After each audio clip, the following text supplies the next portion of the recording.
As we get older, we all hope to have someone looking out for us. And here in Polk County, we have Seniors versus Crime. And with us today is Dick Fierno, representing Seniors versus Crime. Good day. Well, let's start off. What is Seniors versus Crime? Seniors versus Crime is a project of the Florida Attorney General. And we have offices in about 40 different locations throughout the state. And what we do is we assist people with civil matters, which law enforcement does not address. In the Polk County, we are in partnership with the Polk County Sheriff's Office, who provides us with office space and our necessary equipment, plus the Haines City Police Department provides us with office space in the East Polk County area. And who can help with Seniors versus Crime? What type of people are you looking for?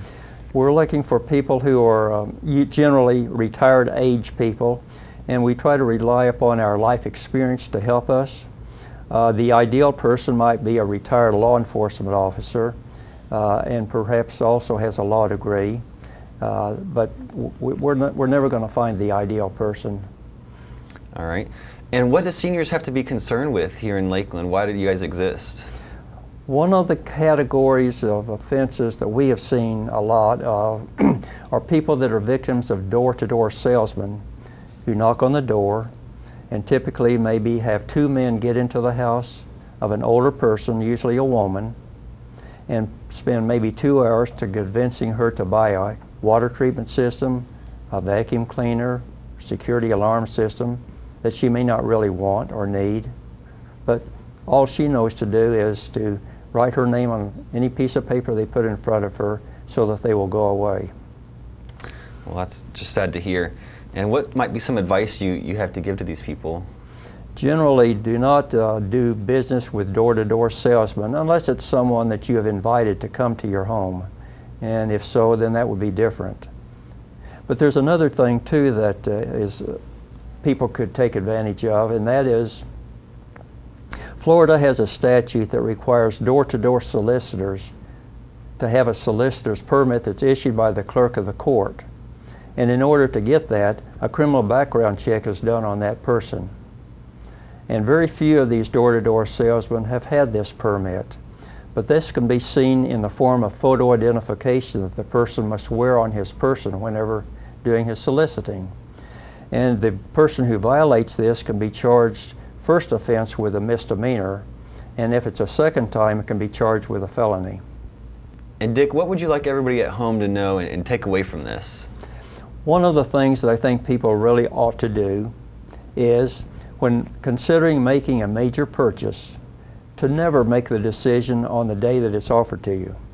For example, buying a car, buying a house, making an investment. Say a purchase that's over $5,000, to always refuse to make a decision on the day that it's offered. What are some of the cases or some of the things that have happened here in Polk County that people need to look out for?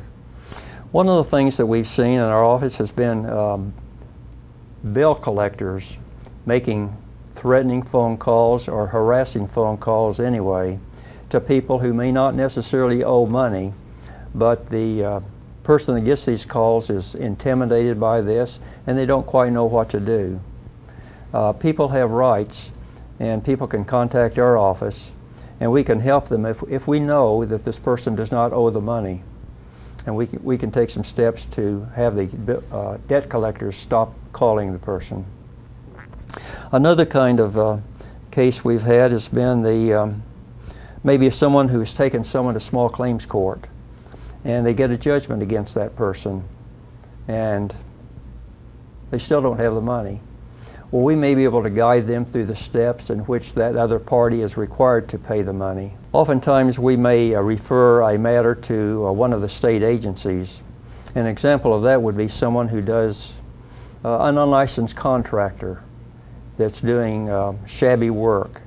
And if that's the case, then we can turn them over to the Department of Business and Professional Regulation, and they will go after these people.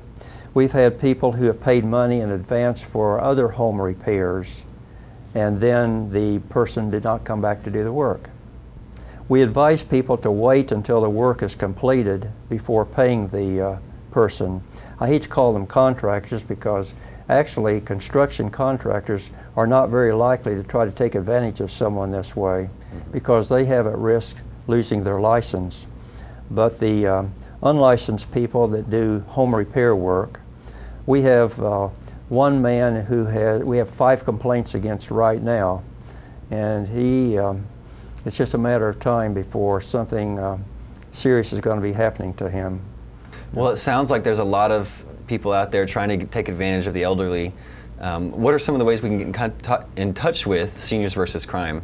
Well, our phone number, I think you have it posted now to the 2 offices. One of the offices is in Lakeland at the Polk County Sheriff's Northwest District Building, which is in North Lakeland just off of Highway 98. And the other one in East Polk County is on Highway 27 in the Haines City Police Department. Well, thanks for coming in, Dick, and telling us about all these different things to look out for with the elderly. It's been a pleasure to be here, and I would like everyone to know about what we do and hope that everyone in the audience will tell other people about the Seniors versus Crime Project. And if you know anyone, or if you yourself have had any problems with any contractors or any salesmen, please give these people a call. And the number for them, Seniors versus Crime, is going to be 863-577-1672 or 863-419-3701. Or you can visit seniorsversuscrime.com or polkseniorversuscrime.com.